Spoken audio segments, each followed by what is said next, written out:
আমেরিকার ৪৭তম প্রেসিডেন্ট হিসেবে Donald Trump তিনি শপথ নিয়েছেন, আর তারপরেই যেন অশনি সংকেত দেখছে বাংলাদেশ। ভোটের প্রচারের সময় থেকেই বাংলাদেশের বিরুদ্ধে কঠোর অবস্থানের ইঙ্গিত দিয়েছিলেন ডোনাল্ড ট্রাম্প। বাংলাদেশের সংখ্যালঘু হিন্দুদের ওপরে অত্যাচারের ঘটনা নিয়ে অসন্তোষ প্রকাশ করেছিলেন তিনি।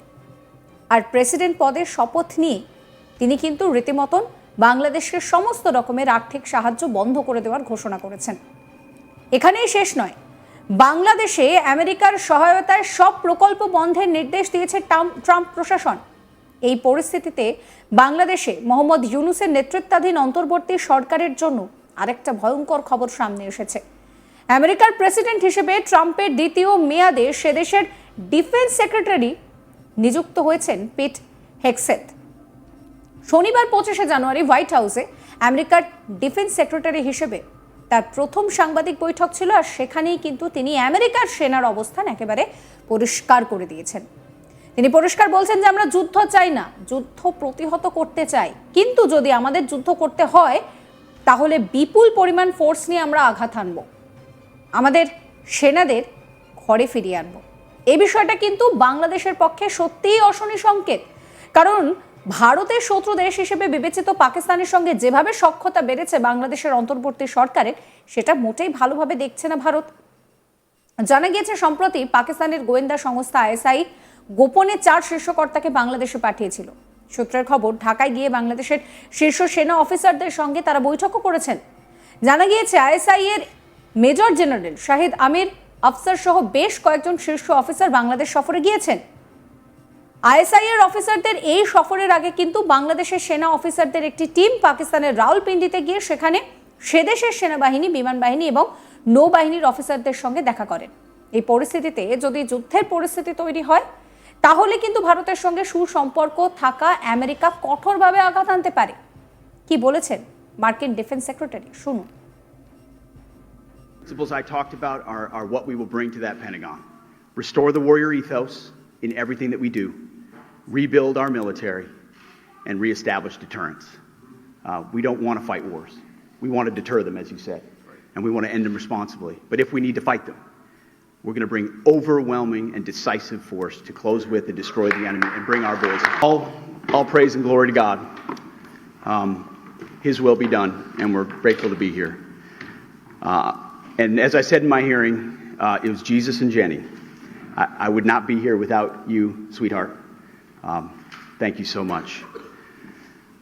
I want to thank the President of the United States, our Commander-in-Chief, Donald Trump. We could not have a better Commander-in-Chief than him. It is the honor of a lifetime, sir, to serve under you.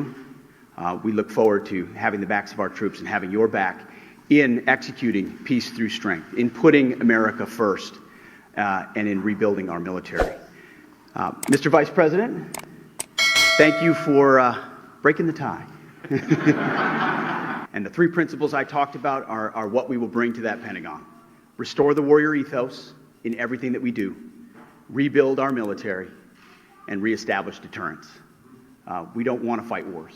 We want to deter them, as you said, and we want to end them responsibly. But if we need to fight them, we're going to bring overwhelming and decisive force to close with and destroy the enemy and bring our boys home.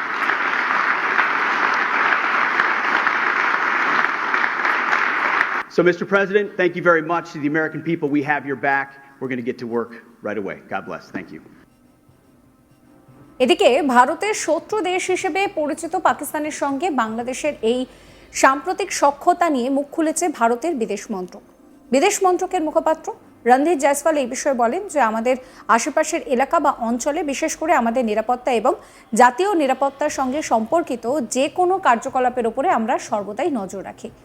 আমরা সতর্ক থাকি এবং পরিস্থিতি অনুযায়ী প্রয়োজনীয় যে কোনো পদক্ষেপ গ্রহণ করব। কি বলেছিলেন রণধীর জয়সওয়াল, শোনাবো। पड़ोस में या हमारे क्षेत्र में भारत के इर्द गिर्द होता है, उस पर हम हमेशा एक पैनी नज़र बना के रखते हैं, और ऐसे गतिविधि खासकर जिसका ताल्लुक हमारे सिक्योरिटी सुरक्षा के साथ है, राष्ट्रीय सुरक्षा के साथ है, उस पर हमारी नज़र रहती है। और जो जिस प्रकार का जो कदम उठाने हैं पड़ोस में या हमारे क्षेत्र में भारत के इर्द गिर्द होता है, उस पर हम हमेशा एक पैनी नज़र बना के रखते हैं, और ऐसे गतिविधि खासकर जिसका ताल्लुक हमारे सिक्योरिटी सुरक्षा के साथ है, राष्ट्रीय सुरक्षा के साथ है, उस पर हमारी नजर रहती है और जो जिस प्रकार का जो कदम उठाने हैं। এদিকে ফাইটার জেটের ইঞ্জিনের ব্যাপারে কথা বলতে শীঘ্রই আমেরিকা যাচ্ছে হিন্দুস্তান অ্যারোনটিক্স লিমিটেড বা হ্যালের আধিকারিকরা। সূত্রের খবর, আমেরিকার তৈরি GE414 জেট ইঞ্জিনের চুক্তির ব্যাপারে কথা বলতেই তারা আমেরিকা যাচ্ছেন। মার্চের শেষের মধ্যে এই চুক্তি নিশ্চিত করে ফেলতে চায় ভারত। আমেরিকার GE সংস্থার আধিকারিকদের সঙ্গে এই নিয়ে যাবতীয় কথাবার্তা বলবেন হ্যালের প্রতিনিধিরা। প্রসঙ্গত, এই জেট ইঞ্জিনের চুক্তি বিলম্বিত হলে কিন্তু ভারতের জেট ইঞ্জিন নিয়ে LCA Mark 1A এবং LCA Mark 2 প্রকল্পও পিছিয়ে যাবে, কারণ আমেরিকার GE414 ইঞ্জিনের ওপর অনেকাংশেই নির্ভর করতে হয় ভারতের জেট ইঞ্জিন প্রকল্পের কাজকে। প্রসঙ্গত, ইতিমধ্যেই GE404 ইঞ্জিন দেরিতে পাওয়া নিয়ে সমস্যা চলছে। ভারতের 83টিরও বেশি ফাইটার জেটে এই ইঞ্জিন বসানোর কথা, কিন্তু বিশ্বজুড়ে GE সংস্থা ইঞ্জিন সরবরাহের ক্ষেত্রে দেখা দিচ্ছে সমস্যা। তাই ভারতও সেই সমস্যার মুখোমুখি হচ্ছে। ফাইটার জেটের ইঞ্জিন দেরিতে পাওয়ার জন্য মিশন প্রস্তুত করা যাচ্ছে না। এই পরিস্থিতিতে আবার GE414 ইঞ্জিনের চুক্তিও পিছিয়ে গেলে সমস্যা আরও বাড়বে। GE414 ইঞ্জিনের চুক্তি পিছিয়ে যাওয়ার অর্থ ভারতের LCA Mark 2 fighter jet engine প্রকল্পের কাজ পিছিয়ে যাবে। আর এই LCA Mark 2 ইঞ্জিনগুলি দিয়ে কিন্তু প্রায় সেখানে 5th জেনারেশন এয়ারক্রাফট বসানোর কথা। এই ফাইটার জেটগুলির মধ্যে রয়েছে মিরাজ, রয়েছে জাগুয়ার, রয়েছে MiG-29 ফাইটার জেট। এই ফাইটার জেটগুলির ইঞ্জিন পুরনো হয়ে যাওয়ায় নতুন ইঞ্জিন বসে সেগুলোকে কার্যকর করার লক্ষ্যমাত্রা নেওয়া হয়েছে। এখনো পর্যন্ত আমেরিকা, রাশিয়া, ফ্রান্স, UK এই 4 দেশই ফাইটার জেটের ইঞ্জিন তৈরি করতে পারে। এই 4 দেশই বিশ্বের অন্য দেশগুলিকে ফাইটার জেটের ইঞ্জিন সরবরাহ করে থাকে। যদিও সম্প্রতি ভারতও এই ফাইটার জেটের ইঞ্জিন তৈরি করার কাজ শুরু করেছে।